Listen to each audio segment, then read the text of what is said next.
দুইটার সময় তওবা কবুল হয় না। চিৎকার করে বলেন কয় সময়? এক হলো বাদাল গরগরা, গরগরানি যখন আসে, মালাকুল মাউত যখন চলে আসে, মালাকুল মাউতরে যখন দেখে ফেলবেন তখন তওবা কবুল হবে নাকি? কথা কন। ফেরাউনের নাম শুনছেন? ওরা যখন আল্লাহ লোহিত সাগরে ডুবাইয়া পানি খাওয়াইতে লাগলো, পানি খাইতে খাইতে পেটটা হয়েছে এত বড়, আর পানি খাইতে পারেন। এরপর হাত তুলে কয় আনা মিনাল মুসলিমিন। কোরআনের আয়াত, আনা মিনাল, হাত তুলে কয় আমি মুসলমান। ফেরাউন না বলে মুসলমান, আমরা যাবো কই? কথা কহ। ফেরাউন হাত তুলে কয় আনা মিনাল মুসলিমিন। আল্লাহ কয় টাইম ইজ আপ, দেরি করছস, অনেক সময় দিলাম, অনেক সুস্থ রেখেছি, ক্ষমতা দিয়েছি, দাপট দিয়েছি, তখন যদি ঘাটটা নত করে, মাথাটা নত করে একবার ক্ষমা চাইতি, ফেরাউন তোরেও ক্ষমা করে দিতাম।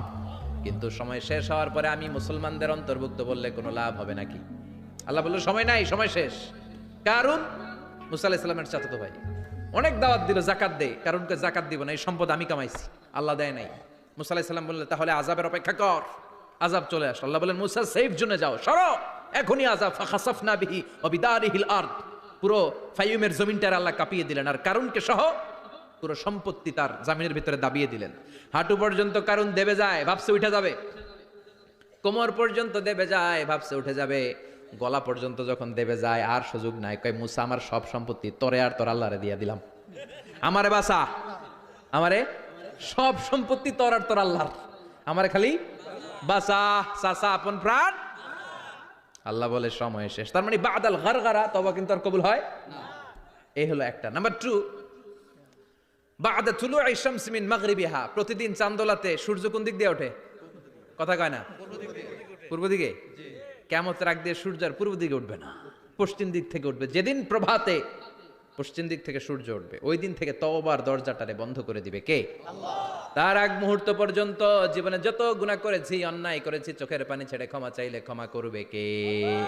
শয়তান আল্লাহরে চ্যালেঞ্জ দিছে, আল্লাহ তুমি আমারে জাহান্নামে পাঠাবা, আমিও তোমার বান্দা করে লয়ে একসাথে জামাতে ঢুকমু, একা ঢুকবো না, একা যাব না, তোমার বান্দাদেরকে সবগুলারে জাহান্নামী বানায়া তারপরে ঢুকমু।